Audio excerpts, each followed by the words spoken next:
आज ही Doubtnut app download करें। Doubtnut पर होगा अब आपके सभी मैथ्स, केमिस्ट्री, फिजिक्स और बायोलॉजी डाउट्स का सफाया। बस अपने क्वेश्चन की फोटो खींचो, उसे क्रॉप करो और तुरंत वीडियो सोल्यूशन पाओ। Download now. Question given है a coin is tossed m plus n times where m is greater than n. Find the probability of at least m consecutive heads. जब m plus n times coin को toss किया गया है, हमें probability बतानी है कि at least m consecutive heads आए. So number of ways हम पहले लिख लेते हैं. Number of ways of getting m consecutive heads.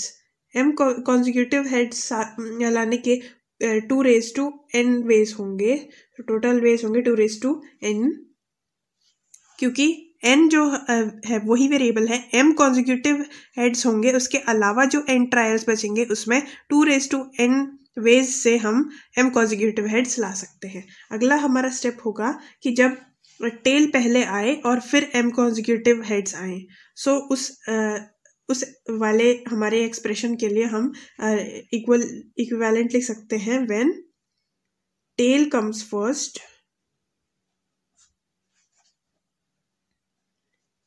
And m consecutive heads जो है वो उसके बाद आए. पहले टेल आए फिर m consecutive heads हो, तो उसके नंबर ऑफ वेज क्या होंगे? नंबर ऑफ वेज वो इक्विवेलेंट होंगे 2 raised to n minus 1. ये क्योंकि हमने ये फिक्स कर दिया टेल पहले आएगा, तो टेल फिक्स हो चुका है. उसके बाद m consecutive heads भी फिक्स हैं. बचे हमारे पास n-1 ट्रायल्स, तो उनके लिए n-1 रेज होगा 2 से. सो ये 2 raised to n तब था जब हमारे पास टोटल वेज लाने थे. हमने एक t को फिक्स किया तो 2 raised to n-1 हो गया. इसी तरह से हम सम कर सकते हैं. अगर फर्स्ट हम टेल फिक्स करें, सेकंड टेल फिक्स करें, इस तरह से एक एक कम होता जाएगा. अगर फर्स्ट पोजीशन जो है वो टेल लेगा तो ये होगा, लेकिन हेड भी ले सकता है. सो हम head tail head head head उसका भी प्रोबेबिलिटी अगर देखें, first position can be head और टेल, ये प्रोबेबिलिटी हमें ये पॉसिबिलिटी देखनी पड़ेगी. तो इस केस में नंबर ऑफ केयर्स जो हमारे पास वो होंगे हाफ प्रोबेबिलिटी से हेड आ सकता है और हाफ ही से टेल, और उससे मल्टीप्लाइड होगा 2 raised to n-2.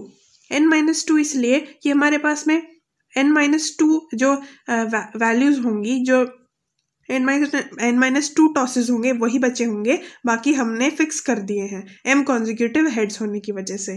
और अगर ऐसा हम m consecutive heads के लिए करें तो n ट्रायल्स में लेट m consecutive heads वो आए कम आफ्टर n ट्रायल्स.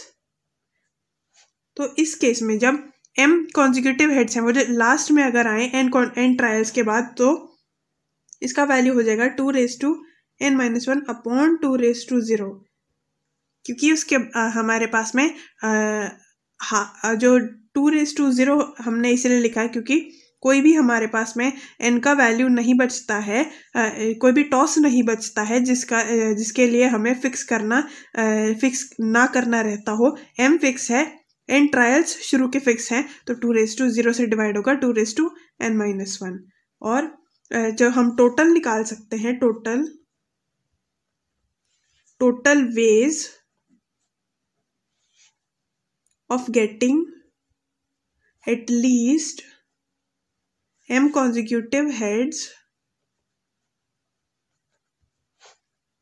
वो इक्वल होगा. अब हम सम कर देंगे. हमने जितने केसेस लिए हैं कि अगर टोटल केसेस जो 2 raised to n है, फिर हमने n-1 कंसिडर किया, n-2 कंसिडर किया, इसी तरह से हम जो टोटल वेज होंगे वो लिख सकते हैं equal to 2 raised to n. 2 raised to n जब जो है वो हम फर्स्ट केस के लिए लिखे n-1। अगर हमने फर्स्ट फिक्स कर दिया, फर्स्ट जो है वो टेल होगा, बाकी फिर m कॉन्जिक्यूटिव हेड्स होंगे और उसके बाद में फिर से सीरीज चालू हो जाएगी। तो उसके पॉसिबिलिटीज़ हैं 2n-1। अगले में हमने देखा था कि हाफ प्रोबेबिलिटी से हम हेड या टेल ला सकते हैं, मल्टीप्लाई होगा वो 2n-2 से, क्योंकि हाफ हमारे पास में n-2 पॉसिबिलिटीज बचती हैं जब हमने 2 फिक्स कर दिए हैं। m कॉन्जिक्यूटिव हेड्स तो फिक्स हैं ही। सिमिलरली ये सीरीज चलती जाएगी, half square multiplied by 2n-3। इसी तरीके से हम सम करते जाएंगे, half raise to 0 multiplied by 2n-1। ये वो केस है जो हमने अभी देखा, जब n ट्रायल्स के बाद में m कॉन्जिक्यूटिव हेड्स आता है तो लास्ट जो पॉसिबिलिटी होती है वो ये होती है। ये हमारा लास्ट जो हमारे समेशन का लास्ट एक्सप्रेशन होगा, लास्ट पॉसिबिलिटी होती है, और इसका जो सम है वो इक्वल होगा 2n+। अब ये हमारी जीपी बन गई है, ज्योमेट्रिक प्रोग्रेशन, जिसमें कि हमने मल्टीप्लिकेशन के जो टर्म्स हैं उन्हें हम ऐसे लिख सकते हैं n+1 डिवाइडेड बाय 2n-1। हमारा जो समेशन है उसका वैल्यू ये होगा, और ये इक्विवेलेंट होगा equal to 2n plus n+1 divide by 2n-1 divided by 2m+n। ये हमारा समेशन था, और ये हमने जब इसे डिवाइड कर दिया तो ये हो गया हमारे equal to total ways. Total ways जब हमें निकालने थे तो हमने 2m+n से ये डिवाइड होगा, क्योंकि टोटल जो हमारे वेज हैं वो 2m+n है।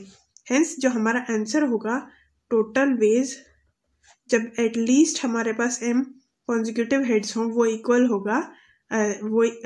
होगा n+2 डिवाइडेड बाय 2m+1 के। जब हम इसे सिंप्लीफाई करेंगे तो हमारा जो फाइनल एक्सप्रेशन है वो आएगा n+2 divided by 2m+1। So this is the answer.